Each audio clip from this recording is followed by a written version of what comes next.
Good afternoon. My name is John McWilliams. On behalf of the Milton Historical Society, I'd like to invite you, or welcome you, I should say, to the second of our 3 free lectures, part of this series this spring. And also want to thank you for your support, and by support I mean this showing up. It means a lot to us. And also want to acknowledge Chuck Everett as a sponsor of the lecture series, and that we are pleased to be offering a topic today that is timely in observing Black History Month, February this month, which, by the way, is also observed in Canada, the United Kingdom, and the Netherlands, where they call it Black Achievement Month. So. Our speaker today, Bruce Teeple, is a graduate of Penn State University with degrees in history and political science, and he has been a columnist for the Center Daily Times, which is a local newspaper in State College. He is an author, local historian, and speaker at regional and national history conferences, as well as numerous local church, school, and social groups. He reviews grant proposals for the Institute, for the Museum of Library Sciences, as well for the History Channel's Save Our History program. He serves as regional and state judge for the National History Competition, and he sits on the organization's State's Advisory Council. He is an active member in the American Association for State and Local History, secretary of the Association's Small Museums Committee, and chairs the Small Museums Scholarship Committee. And every April, he coordinates 150 volunteers to participate in Penn State's Powwow, a celebration of Native American life and tradition that draws over 6,000 people every year to the Mount Nittany Middle School and State College. He has published a book titled African Americans in Union County, Slave and Free, and he also has written chapters for Small Museums Toolkit, and another with the intriguing title Zen and the Art of Local History. He is currently president of the board of our neighboring Union County Local Historical Society. So please welcome Bruce Teeple, who will talk to us today about slavery in Pennsylvania.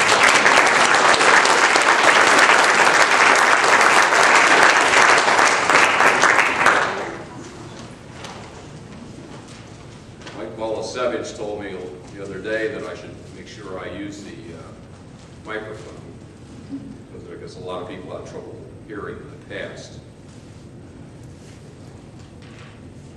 Wait till you get my age.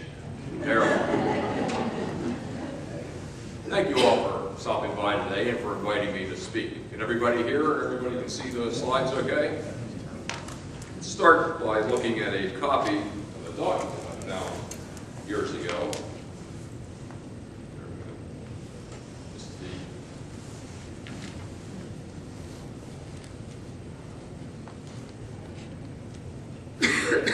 That's the original copy, and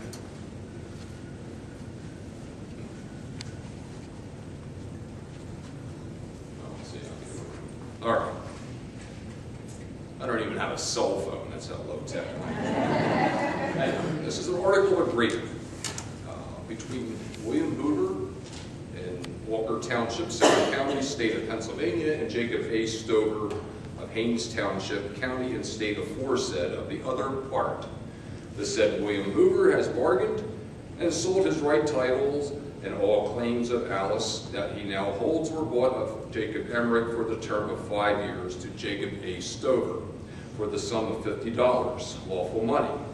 $10 of the said sum, which is to be taken in leather at cash price against the first day of April 1825, at which time the said William Hoover is to give Jacob A. Stover aforesaid possession, whereunto we do interchangeably set our hands and seals this 28th day of April AD 1824. William Hoover and Jacob E. Stover. The spellings are exactly as they appear in the original document, so don't fault me for that or the lack of commas.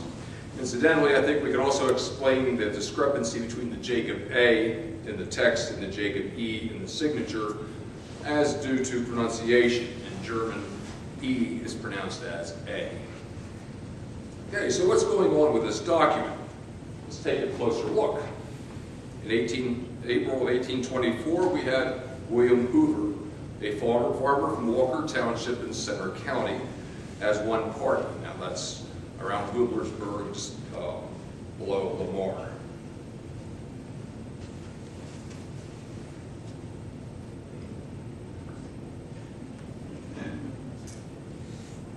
Maybe you could do it at a better angle. I don't know, we'll find out. You go sit down there. Teamwork. Aim it at the machine. Yep. No, it's where the circle.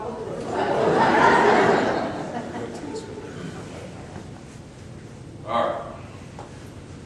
What does this X between Hoover's first and last name mean?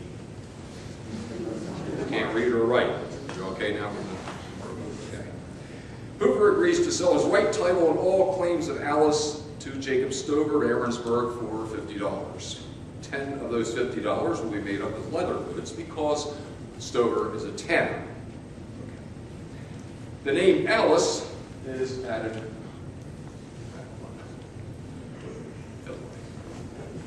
Okay. The name Alice is added with a caret, almost as an afterthought. This document causes us to ask a few more questions. Who or what is this Alice? Is it a male or is it a female? Is it an animal or a human being? From another document dating 2 years earlier, I found that a bull, the most expensive farm animal, cost about $10 at a public sale. This Alice has a name, except we never see names like Elmer or Daisy, for example, associated with the sale of bulls, cows, or any other farm animals on a legal document. But what doesn't this Alice have? A last name. And it's going for $50, about $2,500 today, so it must be more versatile than a bull. We can infer from the buying and selling of this Alice that maybe it's a human being. But if that's the case, can we really call Alice a human being legally if it's being bought and sold? 1824 is a bit late for indentured servitude. So it could be an enslaved person, even though the word slave is never mentioned.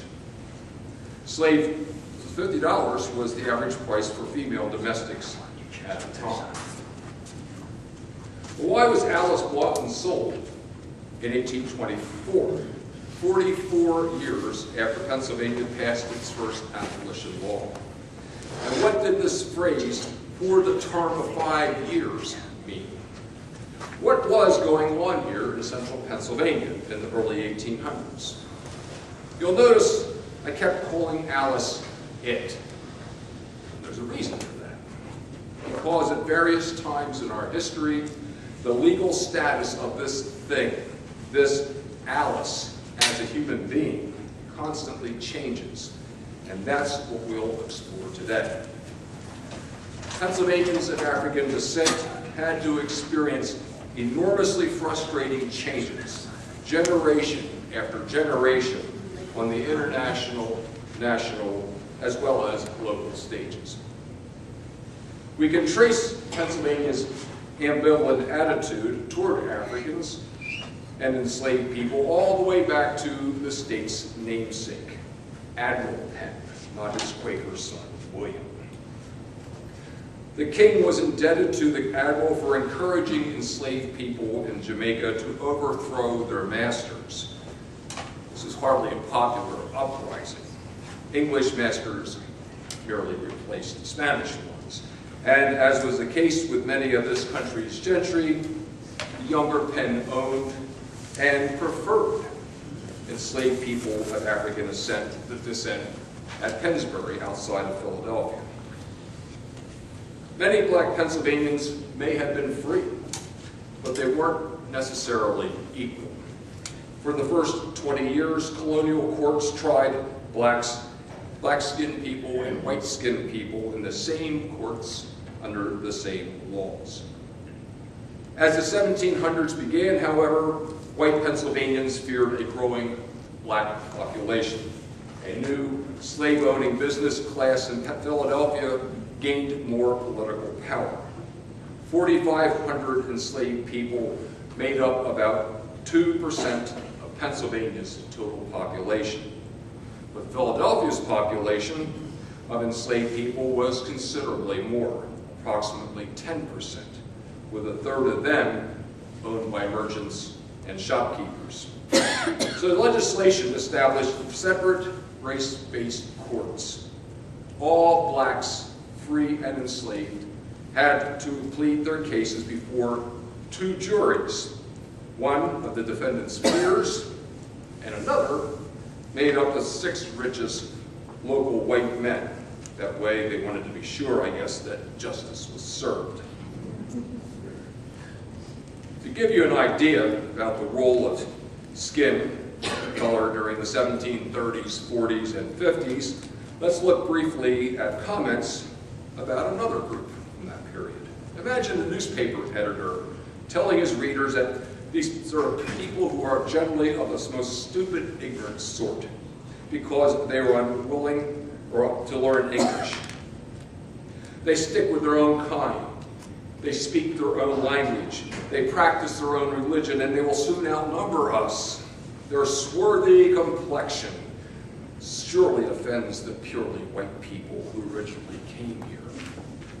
Why should Pennsylvania, founded by the English, become a colony of aliens who will shortly be so numerous as to Germanize us instead of anglifying them, and will never adopt our language or customs any more than they can acquire our complexion? That individual was this guy, Ben Franklin. In editorials and letters he writes this kind of stuff, but he would change his opinion over time as Germans became accustomed to voting in numbers, lots of numbers. By 1726, Philadelphia's Black Code required enslaved persons to carry passes and avoid tippling houses. If your owner planned to free you, he had to post a 30-pound bond to ensure your future behavior was acceptable. Any free black person loitering or marrying a white person could be forced back into bondage. To cap off the oppression, black families also faced the prospect of losing their children for any reason, at any time. Whether free or enslaved, blacks lived a completely separate and subordinate existence, at least until the American Revolution. 4 years before this country declared its independence, British courts handed down a decision on what became one of the most overlooked causes of the American Revolution. That was the Somerset case, a ruling made in 1772 by Lord Mansfield, England's Chief Justice, who declared that slavery was no longer legal in Britain. Furthermore, if an enslaved person ran away and was later recaptured, it could not be returned to slavery. Imagine that shockwaves that decision is producing over here. They're telling us what to do with our slaves. The Somerset decision created as much fear and anger over here as did all the usual huffing and puffing we've heard about no taxation without representation. Exhaustive agricultural practices reduced the value of land, so enslaved persons became more valuable than land. And the fear of freed African Americans, especially if allied with Native Americans, loomed in everyone's mind.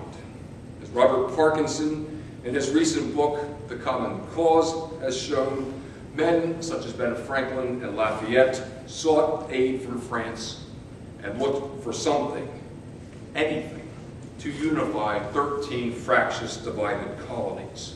Despite the considerable aid and assistance by African and Native Americans during the Revolution, these two, Franklin and Lafayette, and others, began exaggerating atrocity stories in the press, whipping up any pre-existing racism and exploiting these stories to advance their political agenda.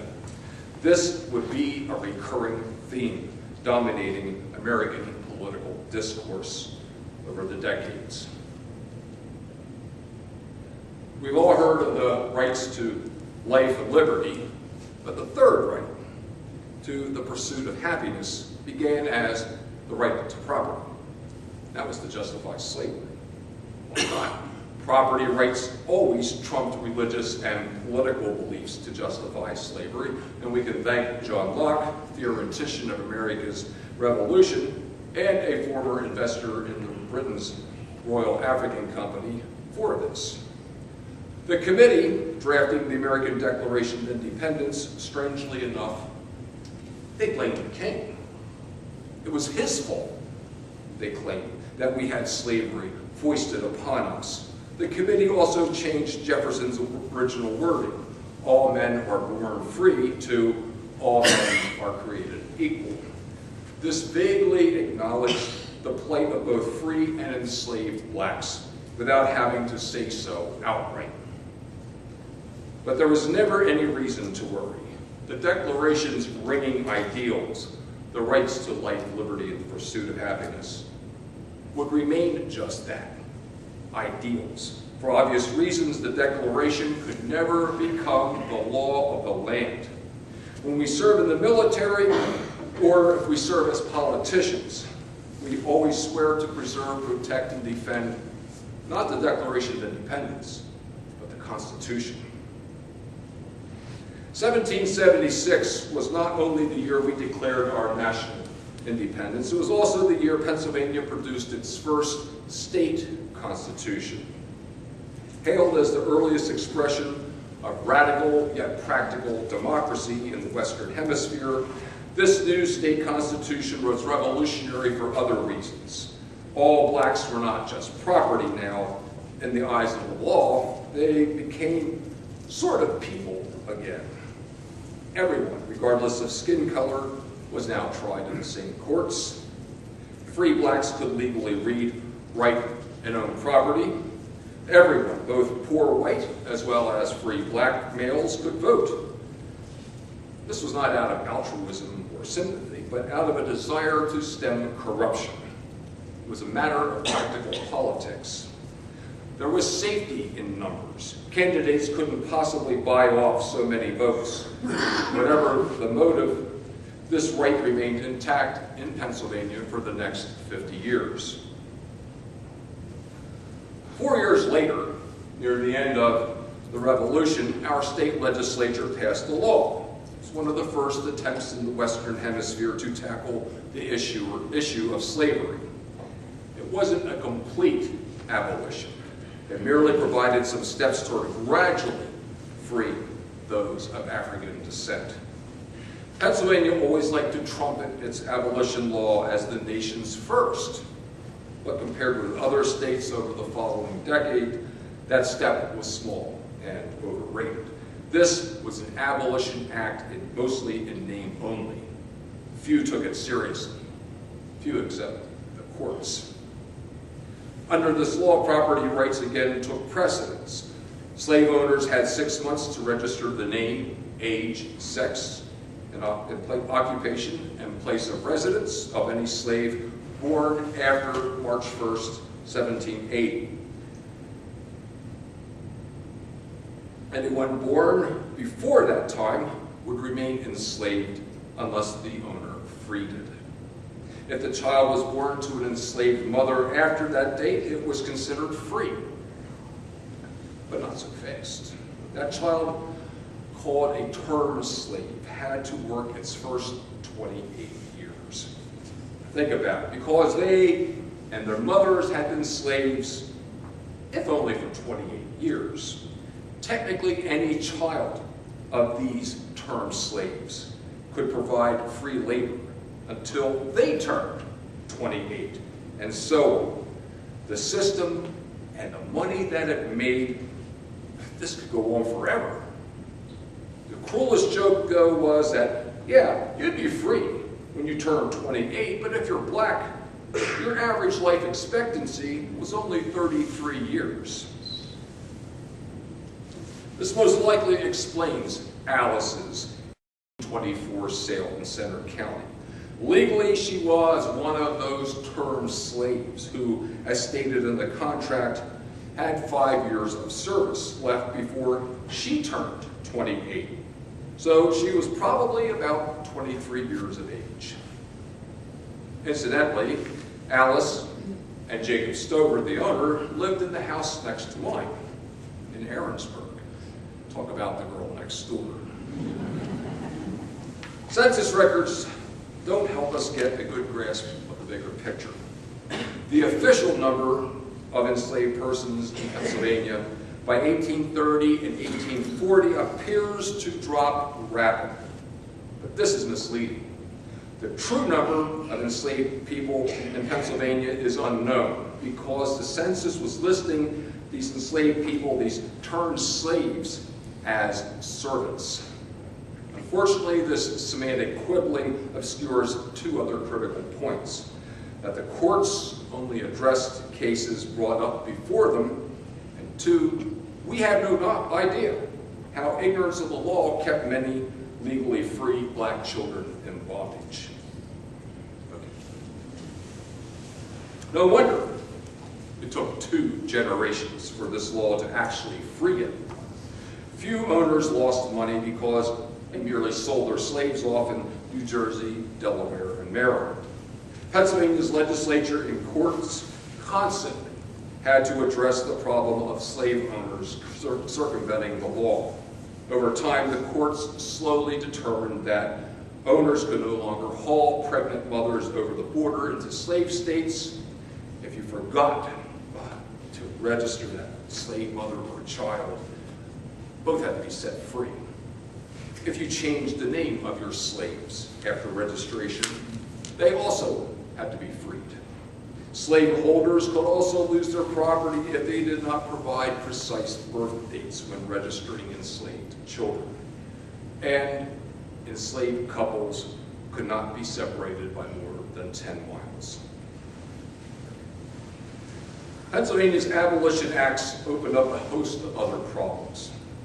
Any enslaved people brought into Pennsylvania, except by congressmen, of course, were to be declared free within 6 months. Pennsylvania's laws even caused hardship for slave owners, like President Washington. He complained to his fellow slave owner, Robert Morris, about the oppression when happy and contented slaves are seduced to leave their masters. In Washington's eyes, abolition introduces more evils than it cures. While serving as president in the Capitol, then in Philadelphia, Washington evaded Pennsylvania's abolition law by secretly swapping his Philadelphia slaves with the 300 he kept back in Mount Vernon before the 6-month deadline passed. This kind of democracy under the Articles of Confederation, where individual states conflict with a weak central government operating under these articles, did not sit well with European investors. They believed these reforms were too democratic and created too much uncertainty, so they refused to back investments made by the Founding Fathers and post-revolutionary land speculators. The latter, particularly Pennsylvania's slave merchant Robert Morris, as well as James Wilson, moved quickly to control these so-called democratic excesses and to tighten their hold on the nation's financial future. They called for a constitutional convention in 1787. Ostensibly, they were only going to strengthen the government's ability to protect shipping and negotiate trade deals. The group instead met behind closed doors and hammered out a new federal constitution that overrode the state's constitutions. From the very beginning, slavery was branded squarely on the heart and soul of the entire nation. In order to get Southern states to ratify the new federal Constitution, the convention adopted Wilson's devil's bargain, his suggestion to count every enslaved person, including women and children, as a fraction, as 3/5 of a person. While black slaves never voted for their own direct representation in Congress, 60% of them were counted, but that was only to jack up the number of bodies for apportionment. This action favored states below the Mason-Dixon line because a larger proportion of the general population were slaves. In other words, every enslaved man, woman, and child entitled the owner to greater voting power. If you owned 100 slaves, you got 60 extra votes. Southern slave owners had a disproportionate level of power and influence over national affairs. They didn't have to answer to anyone. They came from a smaller pool of possible candidates who in turn represented a smaller population, percentage of the population. And they were the ones who would control the direction and the subsequent narrative, a history rarely told, even as our generation grew up. The new federal government also required the states to help the federal army suppress any uprisings by enslaved or by native people. One other agreement reached during deliberations over the new federal constitution was to ban U.S. participation in the international slave trade by 1808. The vague hope and belief was that as the new federal government eventually grew stronger, slavery would somehow wither away by then. Emancipation would just not be in the lifetimes of our founding fathers or in their backgrounds, and it certainly wouldn't adversely affect their persons. By the 1790s, France's Revolution dashed any American hopes of wooing European investors. Congress was less sympathetic about the plight of slaves. Action on slavery was limited to the peculiar institutions, westward expansion, and to dealing with the growing problem of runaways. The first fugitive slave law, passed in 1793, encouraged local magistrates to help slave catchers kidnap fugitives. Any legislation freeing enslaved people had to come from the states. Small groups, motivated by a belief in natural rights and religious morality, began agitating for reform. We also find a body of work over the past 40 years contradicting many of the old truths we learned about slavery when we were in school. And here are two of them. Only Quakers took the moral high ground. In fact, we find that most ethnic Germans did not own slaves out of religious conviction, with many members of the Reformed Church, now the United Church of Christ, also actively assisting runaways. Besides, Germans are generally thrifty. Why pay good money for a slave when you can get that labor for free by breeding your own children? And Quakers were divided over slavery, so much so that the issue caused what was known as the Hicksite split within the faith. The next one was slavery only existed in the South. In fact, the 1790 census shows that about 3,700 enslaved African Americans, or 1% of the population in this state, including about 100 here in what was then Northumberland County. Most of them were domestics, or laborers. The laborers traditionally worked at iron furnaces, and female domestics generally worked on farms owned by the new Scotch-Irish landed gentry. They were a status symbol around here. And these self-styled gentlemen, modeling themselves after the British aristocracy, were overwhelmingly ethnic Scotch-Irish and English. Slaves were a luxury, not yet a necessity. Few people, if any, could afford to own more than one or two enslaved people because an 18th century slave cost about a year's wages. And their value was relatively limited compared to what would happen over the next 15 years. Enslaved people in the South at first worked mostly on Virginia's and Maryland's tobacco plantations, or on sugar, rice, and indigo plantations at lower latitudes. But no one was prepared for the social, political, and economic chaos that struck the country when a way was found to extract cotton seeds from cotton fibers using the new cotton gin, short for engine. As we entered a new century, the days of homemade, labor-intensive linsey woolsey were numbered. Widespread use of the newly developed gin allowed Southern slave owners to replace tobacco, rice, and sugar with cotton as the dominant product. They expanded their operations and became more efficient. Enslaved people could now spend more time picking cotton than in picking seeds by hand out of the fibers. Cotton fever seized the nation with get-rich-quick schemes and dreams flooding the Southlands. The wheels of industrial-scale slavery, now based on cotton, began to move and shape political discourse. The timing could not have been more opportune. Why depend on overseas sources of enslaved labor anymore? The 1808 ban on participating in the international slave trade wasn't passed out of the goodness of anyone's hearts. It actually increased the value of slaves already owned almost overnight. Why? Because the ban shut out any foreign competition. It became a windfall as the value of slave holdings shot through the roof. And lots of people wanted to get in on this action.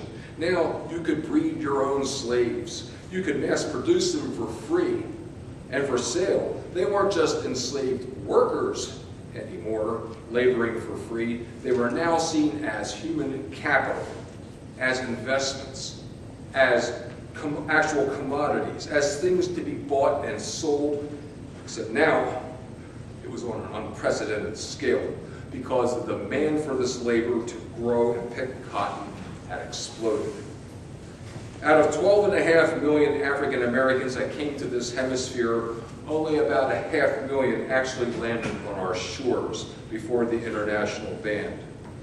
But by 1860, most of America's 4 million enslaved people weren't from elsewhere.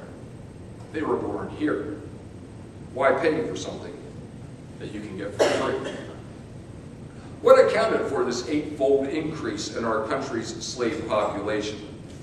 It was the breeding program that had gone on full swing, mostly in Maryland and Virginia, feeding the insatiable labor demands farther south. Slaveholders called it natural increase, even though it was rigorously managed the same as any investment, such as livestock. Enslaved people, in fact, were seen as Virginia's main domestic crop. Jefferson, for example, bragged how the sheer number of black children born, that number by itself, was boosting the Commonwealth of Virginia's capital stock by 4% a year. More and more couples of chained black men, women, and children began shuffling southward. And why? Their value not only rose as plantations in other states produced rice, cotton, and sugar, their value increased as these states kept expanding their borders. The more slavery spread, the more breeders could count on reaping profits by increased demand and from increasing prices. As it stood, the system could conceivably go on forever. No wonder the Southern plantation class was so intent on protecting an entire economy built on enslaving and raping women and children. No wonder enslaved people were bringing more return on investments than anything anyone could imagine. No wonder Harriet Tubman had a price on her head for encouraging women and children to escape from the Eastern Shore. She understood, she attacked, and she undermined the system at its very root.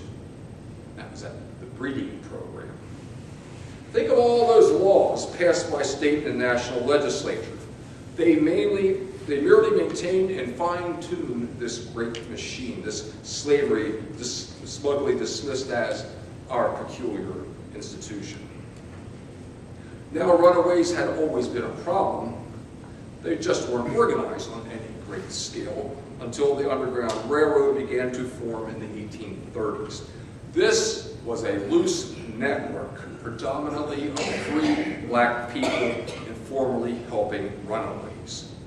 And this activity barely made a dent in the entire, or the total enslaved population. And there was no such thing as slave quotas. So if you hear any of that nonsense, put it out of your head. It's a nice story, but it's not true. At most, it's estimated that only 1,000 to 2,000 people a year actually escaped. But they didn't just run north here to Pennsylvania, long seen at least before 1850 as the best place, where you had a lot of little pockets like West Milton, Bellefonte, and other established black communities throughout the north and central part of the state. They're also fleeing west to Texas and Mexico, with a significant number over time becoming cowboys. Let's face it, no self-respecting white person in those days was interested in pursuing the cowboy lifestyle. And they fled south, especially into the swamps of Florida, where they exchanged survival skills and intermarried with groups such as the Seminoles and Cherokees and Choctaws. But this created a situation that tested the patience of the U.S. government and of the new self-styled slave-owning aristocracy. 1838 was a watershed year. It was only 7 years after Nat Turner's rebellion. We were also nearing the end of one of the longest and most expensive wars ever fought by this country, the Seminole Wars. This war had been the white man's worst nightmare come true. The two most oppressed groups in our history, Native Americans and African Americans, had joined forces. They were organized, they were armed, they held off the army for years, and they were winning. This forced President Jackson, in effect, to invade Spanish Florida and use the army illegally as slave catchers. For more information, I heartily recommend looking at johnhorse.com. I guarantee you won't regret it. In the meantime, Pennsylvania is passing a new state constitution. Ever since the 1776 state constitution was passed, free blacks had enjoyed the right to vote. That was the change. In spite of growing abolitionist sentiment nationwide, Pennsylvania's court decisions in the 1830s reflected widespread social discrimination. Citizens no longer wielded the raw public power they had under the state's 1776 Constitution. Women, natives, immigrants, and blacks became the easiest targets for white males to vent their rage and frustration. Now we can see how the public perception of these events led to calls for Pennsylvania to pass a new state constitution in 1838, a state constitution specifically prohibiting black suffrage. The Commonwealth never completely abolished slavery until 1848, long after its official existence here had become moot. True to the Founding Fathers' belief, and no thanks to them, it took over 68 years for slavery in Pennsylvania to wither away. The state's 1850 census stopped recording numbers of enslaved persons. They didn't officially exist. Yet untold numbers of term slaves, such as Alice, born to enslaved mothers, still remained in bondage. Since Pennsylvania's courts were still ruling on slavery laws up until the eve of the Civil War, the institution had to be surviving, if not thriving. But the slavery issue didn't stop then and there. Too much money's being made. Before the 1850s, most abolitionists were regarded as crackpots. Two events during that decade, publication of Uncle Tom's Cabin and passage of the federal 1850 Fugitive Slave Law, fueled wider resistance to the horrors of slavery. By the 1850s, 2/3 of the richest people in this country would live in the South. Most of their money was tied up in slaves. They, along with those Northerners who shared their interests, were the designers and the drivers behind the most oppressive law ever passed in this country. And that law, that evil nightmare, was the 1850 Federal Fugitive Slave Act. But this new law attempted to resolve the problem of runaway slaves. It was the first time the government tossed out the writ of habeas corpus. If you were seized, no one had to tell you why you were arrested, and you couldn't provide any evidence contradicting that claim. Incidentally, the Constitution says that suspending habeas corpus is only legal during an invasion or rebellion. That's not the case here. So what? The heart of the nation's economy is at stake. And besides, we're talking about runaway animals here, not human beings. According to this law, any white person could claim that any black person was a runaway. Blacks could not provide proof of their freedom. If you refused to help recapture runaways, you faced a hefty fine and jail term. Presiding judges were paid $10 for returning runaways to their masters, and only $5 if they were freed. If you helped a runaway, if you even gave that runaway a sip of water, you could be fined $1,000 and given a 6-month jail sentence. And on top of that, you had to pay the slave owner an additional $1,000 for the inconvenience you caused him. As a result, every one of the 150,000 free blacks throughout the North, theoretically, could be taken back into slavery. Even that black person you were thinking of hiring at your furnace could possibly be a fugitive. You just didn't know. In 1854, President Franklin Pierce ordered 1,500 federal troops to escort a fugitive slave named Anthony Burns from Boston back to Virginia. So how many whites were going to risk a jail term and a fine? As you can see, it didn't take much for this to undermine any relationships, any goodwill blacks may have had with their white neighbors. This law finally scared enough of those established black families to leave Pennsylvania and head for Canada. Previous fugitive slave laws were ineffective. Northern states not only prevented their judges from hearing fugitive slave cases, they prohibited federal officials and private slave catchers from using state jails to hold runaways. As a result, southern states were outraged, complaining that the northern states, especially Pennsylvania, refused to obey the law. And why were these northern states harboring these fugitives? Because these northern states were exercising their states' rights. Incidentally, you won't see any southern state mentioning that sacred principle of states' rights when they seceded from the Union. The only thing we hear in all of their statements about secession is the need to defend their God-given right to own slaves. Look at it another way. The value of enslaved people in this country before the war exceeded the dollar value of all this country's railroads, banks, and manufacturing combined. A lot of jack involved here. We can look at this another way. In a recent address by the Supreme Court Historical Society, Michael Ross at the University of Maryland estimated that the amount of money spent on fighting the Civil War would have been enough to pay for every man, woman, and child in bondage. Not only that, there would have been enough left over to give every family that 40 acres and a mule. And Lincoln made that offer twice.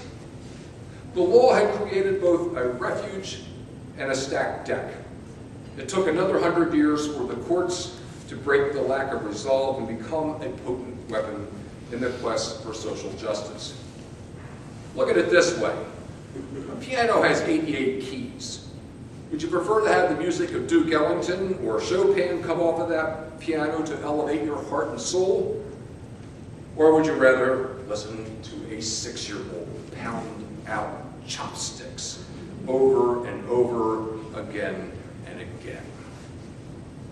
I think now you can appreciate the beauty and the potential that's unleashed when we uncover lost histories, when we unlock that diversity, when we learn to play every one of those 88 black and white keys in harmony with each other. Why cover this history? Because if you don't have a history, no matter how unpleasant or evil it is, how can anyone, as an individual or as a nation, create and shape their future from lessons learned? If you deny or disguise, neglect or diminish, whitewash or erase the past, how can you learn anything new, or even claim that you're becoming a better human being? Thank you.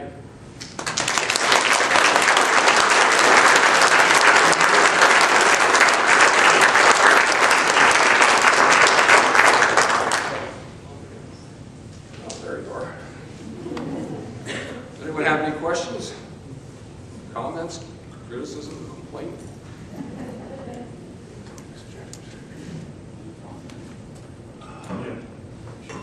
I'm shocked, John. Oh, good. Were there any underground railroads in this area? Yes, ma'am. There's not a lot of activity. They're running up along the river for the most part to Pennsdale in that region. The Underground Railroad has a place in history. Unfortunately, as I mentioned earlier, it is blown up and making it seem like it was only Quakers that were running this thing. You know, the little old lady with the dust ruffle in the middle of the night holding the lantern. There was nothing of the sort. It was predominantly free blacks helping others. Let's face it, you're on the run. Who are you going to go to? The white guy or the brother? You know, it makes sense. And so that's the reality of the Underground Railroad. All this nonsense about slave quilts really gets my goat, along with a lot of professional historians. It makes you feel better about the institution instead of actually looking at what actually happened. You know, we get this feel-good nonsense being peddled a lot of times by people. Of course, it's good for Joann's and Michael's and all the fabric shops, thinking you're helping out, promoting slavery or promoting history. It's nothing of the sort. Could you say more about slave quilts? I read about it a little bit, but I forget. All right.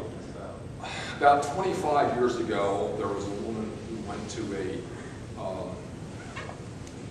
shopping mall of some sort, said there were some, I guess, some quilts and whatnot being sold there. And this old black woman had peddled this story about there are certain images and codes, secret codes on quilt bases. And then she started really shoveling it out. And this woman took it. It's all about money. Nobody ever found this woman, because this is the story that was told. No one ever found this woman, and the thing was that this book is written, and it's being peddled as a quasi-historical account. There must be some truth to it, and really there was nothing at all. It just never made any sense. Way back in the day. Yeah, well, as Karen James said, she was at the Historical Museum, she goes, you know, where's the guidebook? Where's the code book? How are you going to interpret these things if you're literate or illiterate or semi-literate? It was just a silly story, but you know, people ate it up, unfortunately. Yeah. I know you wrote about the Dale House and the slaves there. Are there any statistics on how many slaves in the Union? What's now Union factor? Okay, in Northumberland County, there were about 100 slaves in the original Northumberland County in the 1790 census. That number would then gradually diminish as time went on, as the Scotch, Irish, and English owners started moving out of the area. Dale's are a good example. They would rent their farms out, as a lot of those people living in those limestone houses did. They would rent them out to tenant farmers. I'll be giving a talk in April at the library in Lewisburg on the history of the Dale House and how it was intertwined with Union County. And John here says I'm supposed to also plug, what's it, 31st of March, we're having a free showing of Surrender, a movie about Elvira. We'll be at the campus theater. You'll see some publicity about that in the future as well. But anyway, yeah, I was pulled into the Dale Emma Walker property 15 or so years ago and asked to give a presentation. And then at the time, that's when they found out about this Dinah that was living at the house. No one's disputing the truth of that statement, but it did not play a role in any Underground Railroad activity. Then there's a whole bunch of other nonsense about the black man in the window and all this stuff. We've gotten away from that in the tours because it really doesn't have any relevance or pertinence to anything at all. We don't diminish Dinah's role. We see her for what she is. She's basically like a limestone house. She's a status symbol that to show that you've made it in life. But that's the extent of it. She's hired as a domestic to help with child rearing and cooking and all the household chores. But no, there was no actual activity. Why would you be involved with Underground Railroad activity if you have a slave on the property? So it never really made any sense. And so that's one thing with history. You constantly are changing as new information comes in all the time. You're constantly changing your interpretations, and that's not a bad thing. We'll go to you back Excuse me. first. Go ahead.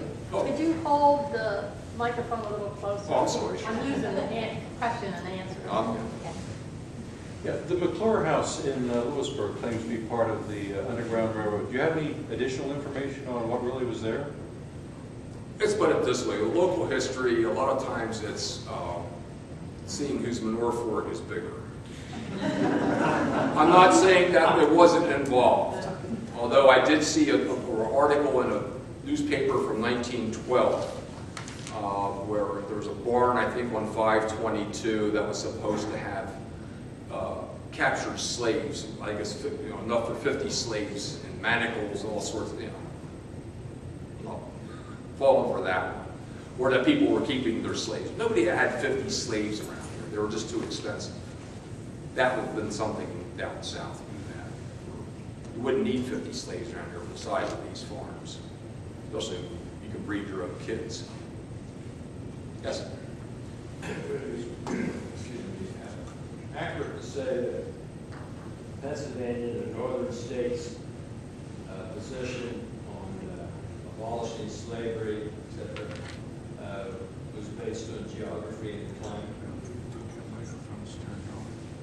Yes, because you can only grow crop cotton down south. You can't really grow anything of on any scale. You're still clearing the land up here, for one thing, and most people were growing grains like wheat through the 1800s, or late 1700s, early 1800s. But cotton, there's going to be a demand of the market for that because you can make all sorts of clothing in particular. So Lindsay Woolsey's out, cotton's now in. So the demand is there, the demand for the labor is there. That's why the institution grew from 1790 up until the Civil War. That's how much of an effect it had on this country. The New England states primarily benefited greatly from the cotton production. Oh, and the slave trade too. They were benefiting from that. You had that triangle between the southern ports of Charleston over to England. They're manufacturing, they're turning the cotton into clothing or manufactured goods, and then and it's going back and forth between New England. And then Samuel Slater. I have to laugh. We complain about the Chinese stealing technology from this country. We did the same thing to England. A guy named Samuel Slater. The English passed a law stating that it was illegal to bring drawings of the mill operations over. Slater just memorized it all, then came over to New England, and that's how that whole industry started. And this goes on, that's going on forever. Stealing of technologies. Anyone else? Bruce, Yes, ma'am. how about the House of Many Stairs of Pennsdale? I understood they were white owners of that house, and that was a part of the Underground Railroad. I haven't heard any, all I know with Pennsdale is that there was, I guess there still is a Quaker Still is community. there. Okay, a Quaker community there, and yes, that was an active location. As for how many went through, I don't know. But were they white owners helping the blacks? As far as I know, they may have been. That's what I was always Right, but overall, And we're talking from here all the way through the Ohio Valley, the majority of people helping are going to be free blacks helping runaways. Yes? Can you clarify exactly how the 1848 Constitution 38 changed the slave laws? Because obviously if you abolished them, of course, would have been here in We slave abolished slavery in 1848, but that's mainly because the number of slaves that were owned by that time had gone down to virtually nothing. But there was, officially, but there were still a lot of people who were unaware of what was going on. Or, the slaves were unaware of what was going on. I thought maybe it was the deal where if I'd have been born a year before that law went into effect, I still had to go to my 28th birthday or something. But, so in 1848, anyone who was a slave was definitely... It was just abolished completely. By that time, the public sentiment was really against the whole institution completely in this state. Yes? Just before the Civil War broke out, Louisiana, Mississippi, and South Carolina were the three richest states in the United States. Mississippi and Louisiana were one of the ones first. But at the end of the Civil War, they were the poorest, and pretty much been since then the poorest. So it was all about cotton, and all that cotton was exported to England. So that's what the war was about. And they knew that there was no way we could work these plantations without slaves, just no way.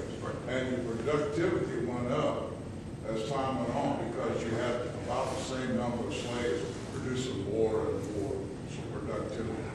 The other thing is, too, that's overlooked is W.E.B. Du Bois come out with a thesis that was disputed for years and years and is now being realized as accurate, that the war ended a lot quicker because these slaves were leaving the plantations and joining up with the Union Army. And so they had to do something to keep this down before it got out of control. So, anyone else have any questions? Yes? You mentioned about the black population in West Milton. Could you speak a little more about that? All I know is that there's some things that were done here by Kate Hastings on that group here in this part of the county. But the black people that were living in West Milton generally were acting as domestics. They weren't enslaved, they're free blacks. And they would live over there for many years. I believe there are still a few families still living in town. But, I'm not that familiar. I live in Center County, so my problem is I've been learning more and more about Union County. There are a lot of parallels with what I see in Union County and down here in the valley. But as for all the particulars, it's coming to me as I talk with folks like you. Yeah, John? You mentioned the 1738 City Constitution. 1830. 1830. Have you done much on indentured whites? Not a whole lot, no. That I know some through genealogy. I don't know if it came over from Germany. If in the time you started up the Rhine, we ran out of money. You got over here, the ship stayed out in the harbor. People came out on boats because you couldn't swim. You Right. stayed far enough out. And you could be indentured up to 3 years to pay off your And when did he come over? 1738. They, by 1838, the system of indentured servitude is kind of falling away. So you got, more of a native-born population. There aren't a lot of, there aren't a lot of immigrants coming over here. Because a lot of founding fathers like Robert Morris, and James Wilson, because they were buying all this land on this side of the Susquehanna, they would be able to gobble it up and then parcel it out to this wave of immigrants they were expecting to come over. Well, that would have been all well and fine, except you had a thing called the French Revolution that put the kibosh on the law, and we never really had any major waves of immigration until the 1840s with the revolutions and with the Irish potato famine and the revolutions in Germany. So, the 1840s or so, that's pretty well done. There's no indentured servitude. Yes? Why did the French Revolution put an end to immigration? how you want to get over here? That's On a Dutch ship, I don't know. yeah. Well, there were plans to get Marie Antoinette over here and establish her up in New Zealand. Incidentally, Ferensville, they were planning on bringing the Queen Christina from Spain to Ferensville outside of Lockheed. So chew on that one for a while. Yeah. So I mean, there were a lot of ideas of bringing over these threatened figures in royalty, European royalty. But the aristocracy just didn't make it. I mean, there were some families, for example, you walk around Saussure in Center County and Frenchville in that area, you still have some families. Kellersport, they were settled by some French emigres in the late 1700s, but for the most part, the immigration just didn't come across, or didn't come over. It just didn't come over here until much later. Anyone else? That was easy. All right. Oh, thank you.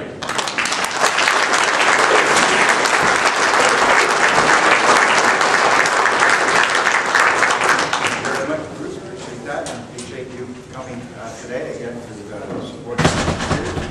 Hope to see you 4 weeks from today, be March 10th, for our third and final lecture. So have a very good day. Thank you.